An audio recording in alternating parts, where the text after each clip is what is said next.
Yo, what's good, everybody? It's your boy, the Anime Humble here, coming back at you with part 28 of What If Naruto Was Like Minato, otherwise known as Return of the Flash on Wattpad. And, just a few things I want to address here. Going to try to keep this one as short as possible. Firstly, we are on the road to 500 subscribers. We've been growing really quickly, so I'm not really too stressed about the time it takes. I kind of would like to hit it by the end of the month. That's the goal. If it doesn't happen, it doesn't happen. Nextly, join the Discord server that I have in the description. The older links are not going to bring you to it because it expires. I didn't know it had an expiration date, but I changed that feature so it'll never expire now, so you'll be able to join it if you just click the link. And then I think I'm forgetting something. I really feel as though I'm forgetting something right now, but I'm just going to move on with that. Like, comment, subscribe. I respond to all comments, heart all comments, like all comments. I really do appreciate them. And I really do like to have the conversations down in the comment section with you. Oh, another thing. The people that are on Discord, just to describe it, basically what happens over there is we just have conversations, we share memes or things of that nature, and then you get notified for when I'm going to record or when I'm going to upload. So you'll just know ahead of time. If you want to be in the know about when I'm going to post a video or when I'm going to record a video or which video I'm going to record, join the Discord server. I let the Discord people know first because I can't really notify y'all. So, yeah. But that's about it for me. So, in the spirit of keeping this one short-winded, without further ado, Future Set, cue the intro.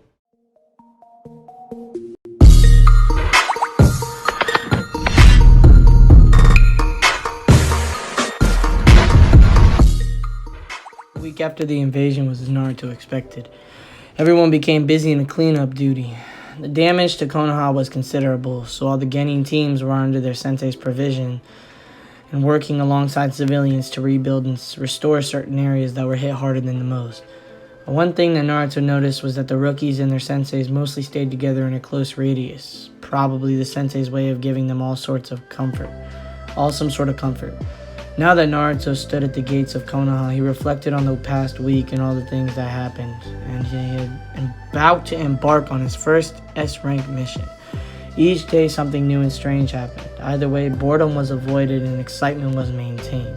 Flashback to Tuesday. All the Genin teams along with their senseis were standing in the Hokage's office waiting for their orders. Naruto found it strange that Kakashi had himself come to wake him up at 6 o'clock in the morning. He had told him to get ready and meet him at the entrance to the Hokage Tower in 15 minutes, and he had disappeared after that. Since it was morning and Naruto had figured that everyone would be resting considering what had happened yesterday, it took only a few seconds for him to register Kakashi's message, and he found several disturbances. First, he had never, ever seen Kakashi this early in the morning. The man had a knack for being late to almost anything. He would always tell them to report at the training grounds at 5 or 6 in the morning, but he would keep them waiting for a grand total of 3 hours every time. Second, Kakashi never told them to hurry anything up. In fact, the longer they took to complete a mission, the better, mostly because he wanted to read his... Yes, but it also might be because of the man's lazy attitude in general. Naruto had almost believed that the man was sort of one who was impersonating Kakashi, until Kurama pointed out that it was impossible for a shinobi to impersonate the chakra signature of another shinobi. Naruto had reluctantly conceded to that point and had gotten dressed as usual. He proceeded to the destination via rooftops, noting grimly the amount of destruction that the invading armies had caused, even though Konoha had won in the end. As the tower came into view, he was surprised to note that all the rookie teams were standing there as well, along with their senseis. As he landed before them, all the attention was turned to him. Naruto had shifted self-consciously at how all of them were looking at him, as if he was someone entirely different. Deciding to save himself the awkwardness, he greeted them. "Yo, what's up?" That was all that came out of his mouth. He really didn't have much to say, honestly.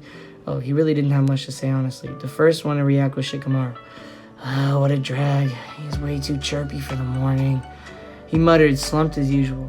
Naruto shrugged the comment aside and looked for any sign of his teammates. There was none. Approaching Asuma, he asked, "Asuma-sensei, have you seen Kakashi-sensei around? He came over to wake me up, which is kind of strange for him." Asuma took a drag out of his cigarette and blew it out, saying, "I did see Kakashi wake up a while ago." Don't worry, Naruto. We're assembled due to the Hokage's orders. He has to show up. The Hokage personally threatened him with his book collection if he didn't. Naruto whistled in appreciation. Not every day the copy ninja with his book. Not every day the copy ninja with his blank book collection. Okay, whatever. He went to stand beside Choji, who was looking more cheerful than his friend. Leaning against the wall, he waited for his team. Choji pushed the bag of potato chips towards Naruto. Yo, Naruto, you want some? Naruto smiled. Don't mind if I do. His friend had an unusually big heart. To Naruto's irritation, it took Kakashi 15 more minutes to arrive, and he wasn't the only one who was looking annoyed. The man had a nerve to walk towards them without a care in the world. Kurenai flashed a look of annoyance to him. Really, Kakashi? Keeping the Hokage waiting again? Kakashi did not look ruffled in the slightest. Relax, Kurenai. We still have a full 2 minutes to report to him. Naruto looked over to his teammates. Sakura looked as if she had literally been dragged out of bed, while Sasuke looked a bit more composed. The small twitches of his eyebrow gave away his irritation, though. He looked at Naruto with an expression he couldn't fully describe, but a sense of foreboding filled his being, and he didn't like that. The rookie teams then entered the Hokage Tower together, scaling the stairs in awkward silence. They really just made it in time for the meeting. Okay, my dog's doing something behind me, sorry. It's being weird. Gigi was sitting in his chair, looking not one bit sleepy or cranky. In fact, he looked like he did on regular duty days. He was, as usual, working on some paperwork, and all the genin filed into one line, with their sensei standing beside them, waiting for the aged speaker to speak. Hiruzen looked over them from beneath his hat with serious eyes. He seemed to be evaluating them as his eyes passed from each genin to another. Everyone except Sasuke shifted uncomfortably at his stare. When his eyes landed on Naruto, Naruto just gave him a look of curiosity, silently asking the question, what's going on? Team 7, Team 8, Team 9, Team 10. He addressed in his old but powerful voice. I've called you here to address the issue at hand. As you have already seen, on the way here, Konoha has suffered many damages in various parts of the village. Therefore, we need all the shinobi available, here and out in the field, to protect and rebuild Konoha in its delicate position. Therefore, from today on, you won't be doing any missions at all. All you will be joining the construction duty, resuming missions only when I see fit. I've already told your senseis on what to do. Any questions? Everyone shook their heads, so the Hokage dismissed them. As they exited the tower to go to their workplace, the genin began chattering amongst themselves. Now that the oppressive aura of the Hokage had been lifted, it came to no surprise to Naruto that Ino was the first one to start talking. Why is the Hokage giving us construction work? We don't know the first thing about it. She put her hands up. Naruto sighed and answered, if only to shut her up. That's why we have D-rank missions, Also, we won't be working by ourselves. Our sensei will be giving us orders in a way that we can follow without getting confused. Lastly, the village needs to be rebuilt, as you can clearly see. Ino frowned and was about to say something when Shikamaru spoke with a raised eyebrow. Oi, Naruto, you were fighting Gaara in the forest yesterday, right? And just like that, all the attention was shifted onto their talk. Ino asked in confusion, did you hit your head or something, Shikamaru? Naruto was fighting Gaara in the stadium, not in the forest. Naruto spoke on behalf of Shikamaru. You may not believe it because you were caught in a genjutsu, but Gaara was part of the invasion force. For some reason, he was about to retreat with his siblings, but Sasuke managed to catch up to him, and I was fighting somewhere else. He deliberately avoided mentioning that he was the one who fought and defeated Gaara, but frankly, he didn't want the subject to be her endless questioning. Her reputation as the gossip queen of Konoha made him very aware of her. Plus, by mentioning that Sasuke was the one that fought Gaara, she would likely turn her attention on him. And as predicted, Ino turned to the scowling Sasuke with stars in her eyes. So you really did defeat Gaara, Sasuke-kun? I didn't have a single doubt. Naruto refrained from smirking as Ino began to pester the details out of Sasuke. Sakura jumped into the conversation as well, not liking how close Ino was being to her Sasuke-kun. Back off, Ino pig. Stop laying onto Sasuke-kun. Besides, what do you know? What do you mean that Sasuke defeated Gaara? Now this question attracted everyone's attention. The Jonin were watching carefully, ready to intervene in the case dangerous information were about to be leaked out. They all knew who really defeated Gaara, as they were informed by the Hokage last night when he had called them to discuss what to do today. All the Jonins had questioned as to how the Jinchuriki the stand was stopped. Jinchuriki were, after all, beings that contained immense power, and there were very few who could claim the feat of defeating one that was fully synced with his or her Biju. The Hokage had given them a full report on what he had been told when he had summoned the boy into his office yesterday at a separate time than the Jonin. After the report, heavy shock had settled onto the Jonin. To think that Uzumaki Naruto defeated the one-tailed Jinchuriki without resorting to his own Biju power was staggering. And not only that, he had been instrumental in stopping the Snake Sanin who was here to kill the Hokage. The quality of the information was staggering. Shocking mutters and even a few protests and denials had broken out, saying that it would be impossible to achieve 2 feats such as that on the same day. However, everyone had to shut up when the Hokage's killing intent rose. Hiruzen had thundered that they dare question the word of their Kage. Safe to say, everyone had accepted the information with varying amounts of shock. The boy had done feats that would be impossible for almost every Jonin there was. The Hokage had then given them orders on what was to be done the next day, and warned them that the information was to be strictly kept amongst themselves. Not even a whisper was to be let out, or they would be severely punished. Now we go back to the conversation. Sakura was frowning at Ino's statement. She knew her teammates, and while she still had a huge crush on Sasuke, she did not allow that to cloud her judgment.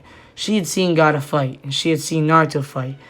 She had also seen a bit of how Sasuke fought Gaara before she was knocked unconscious by the giant claw of sand. His speed seemed to increase very much, and he had a deadly new jutsu. His hands seemed to cackle in lightning, but she could say very confidently that Sasuke could not defeat Gaara or Naruto. When she had woken up, Sasuke had told her that he managed to escape with her only when Naruto had arrived, so the logical conclusion should be that Naruto defeated Gaara. Ino glared at Sasuke. I mean, exactly what I said, Forehead. Do you mean to imply that Sasuke-kun did not defeat Gaara? Just as Sakura was about to reply in affirmation, Kakashi butted in, much to Naruto's relief. All right, we're here. I'm assigning you to your places now, so that we don't waste time when the workers get here. We'll start by ourselves until then, so Sakura, you'll help over here. And like that, the conversation was avoided for the day. All the teams had dispersed to different places in the square, and as the day progressed, the entire discussion had been forgotten. Wednesday, because that was Tuesday, remember this. Now it's Wednesday. Don't forget, keep up with me. The day before was spent quite fruitfully with all the work that had been done.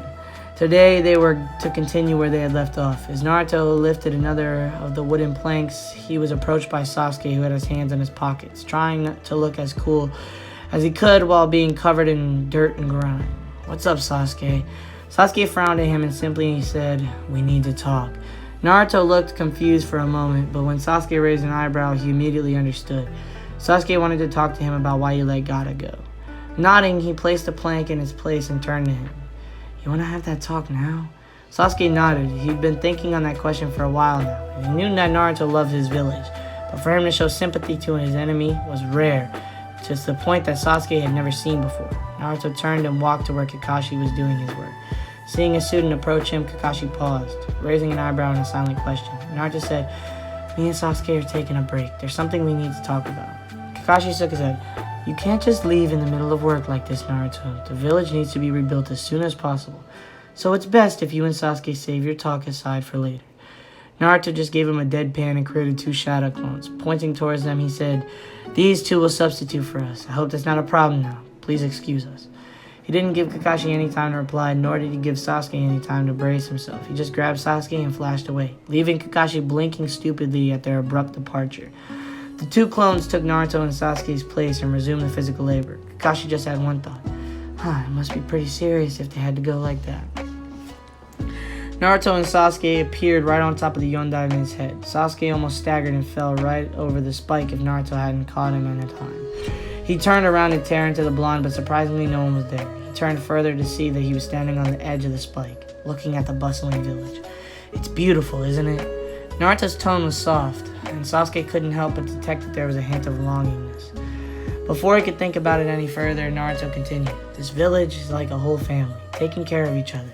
The Hokage is like the head of the family, ensuring that there are no disputes. It must be nice being part of a family. Sasuke only looked at his teammate in confusion. Naruto's tone indicated that he was detached from the village, something that Sasuke never sensed from the blonde. Sure, he acted quite aloof and indifferent, if only to piss people off. But from the day that they had introduced themselves to Kakashi, Sasuke had seen a strong determination in his eyes, determination to make his dreams come true. Naruto had made it his ultimate mission to become the Hokage of Konoha, but there was something that Sasuke was missing over here. He said something else besides wanting to become Hokage. What was it again? To make others acknowledge him? That was something that triggered another memory for Sasuke. The word acknowledge made him remember his fight with Gaara. Gaara had repeatedly proclaimed that by killing others, he would prove his existence. Wasn't proving your existence the same thing as making others acknowledge you? Sasuke was getting pieces of something, but still lacked the material to make out what that something was. Where are you going with this? Naruto turned to him with a smile. You still don't see it? Sasuke frowned, trying to see where Naruto was leading him, but came up with nothing. Naruto chuckled. This is part of the answers to your question, Sasuke. Gaara and I, you could say, we're almost like brothers. Sasuke's head whipped up at that. He then suddenly remembered his thoughts during Naruto's fight with Gaara. Gaara's chakra was crushingly malicious, and Sasuke remembering that he had felt a similar chakra of Naruto during their fight with Haku. Is it your chakra? Naruto's eyes showed confusion. My chakra? No. Sasuke elaborated. When I was fighting Gaara, his chakra was full of malice, killing. I had sensed a similar chakra from you back in waves. Is that why you say you were brothers? Naruto chewed on his lip as he thought of an answer. This is part of why I said that. The reason why I let them go is because Gaara reminded me of myself. Sasuke's eyes went wide. He had a hard time imagining the usually cheerful but aloof blonde acting like Gaara. There was no way Naruto could be anything like Gaara. Unknowing of Sasuke's thoughts, Naruto continued. He and I share a great burden, and because of that burden, we both lived our lives as if they were separate from our village and not a part of them. I felt the same loneliness and sadness in my life. Gaara thought that you can only become strong, truly strong, if you fight for yourself, but that's not true. Sasuke had a hard time on what to think. Naruto spared Gaara because he was able to identify the burden he had, but what burden could he be talking about? What burden are you talking about? And how can you not become strong if you're fighting for yourself? Naruto debated on whether to tell Sasuke or not, but he decided to tell him in the end. He might not trust the guy completely, but it was better to tell him now instead of accidentally discovering it in the future.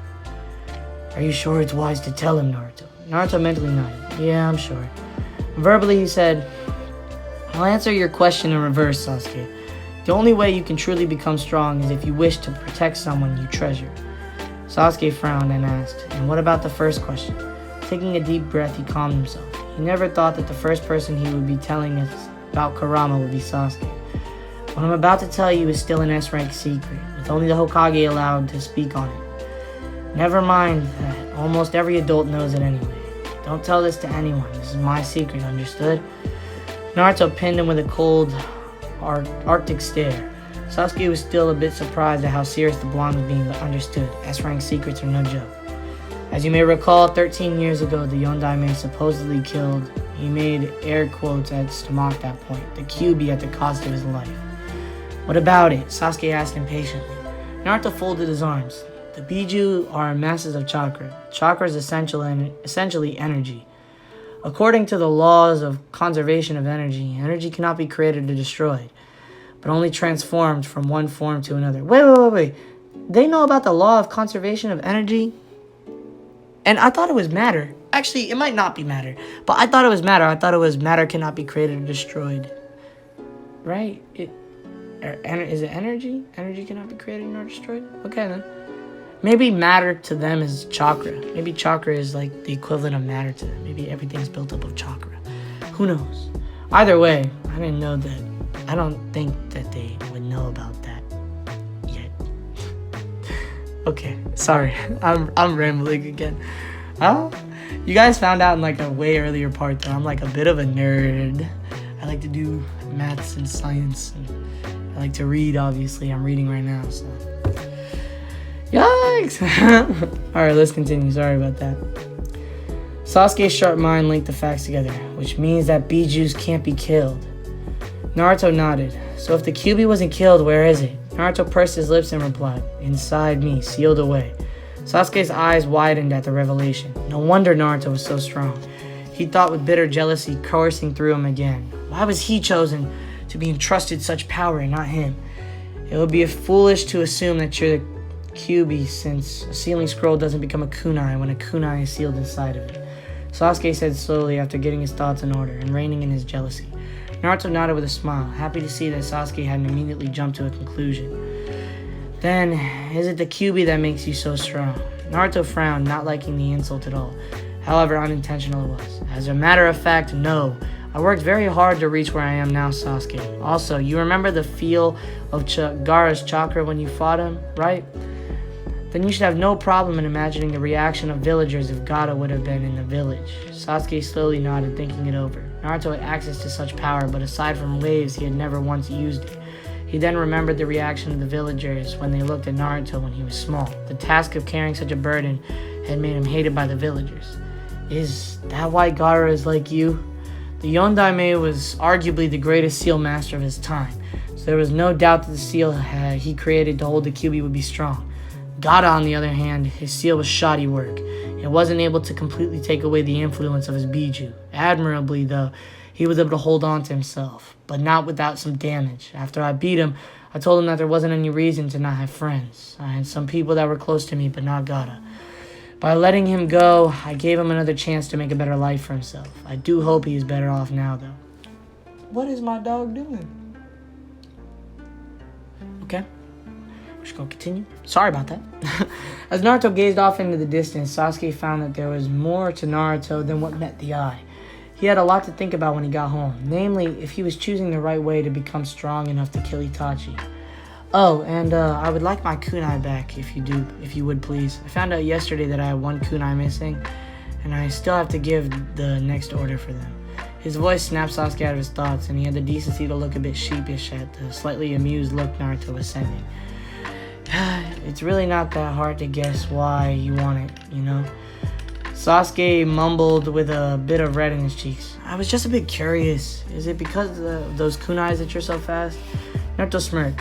That's not to say that I neglected my raw speed, but you should really give it back. You can in no way decipher its secrets. Sasuke recovered and gave a challenging look. Naruto just deadpanned. Yes, really. You really think you can decipher its function by studying by looking at a 5 kanji? You need to be a seal master to even begin to understand the formula. And even I had to put 3 months worth of Fuin Jutsu into creating the formula on that kunai. Sasuke mentally raged, but that just lasted for a second. He sighed and said, I'll get it back to you by tomorrow. Naruto smiled and stepped closer. Excellent. Now that we've finished our talk, let's go back. Kakashi must be fuming in jealousy at how long we are taking a break. Sasuke noticed Naruto's hand going for his shoulder. He only had a moment to prepare when they were suddenly standing back at their workplace. Facing a surprised Kakashi, he snapped his book shut and asked, So, you done wasting time? Naruto just shook his head and said, I made sure we had replacements. And don't you take the high road. You were reading that book all the while we were gone. So that day was interesting as well. Sasuke returned his kunai the first thing in the next morning. The next day was probably the best day of the week. Okay. So, here. I'm just going to check one time very quickly. Yeah. So, I'm going to end this part off here. This is a 21-minute part. I'm going to record a couple parts to this. So, you guys will be getting these videos tomorrow and the next day. I'm going to record 2 more parts tonight so that I can keep dropping these daily. I have a really bad habit of not pre-recording. And then I end up only recording when I need to drop a video. So, like, I'll record a video and then drop it within the hour, right? I'm not doing that this time. I'm going to, pre-record some videos real quick. So if I don't respond to your comments, or if you ask me a question and I was going to respond to a video, just wait a couple videos. Part 31 is when it's going to be more recent. I'll be able to see the comments and all that stuff. But yeah, so without further ado, this is your boy, the Anime Ambu, and I am out. Deuces.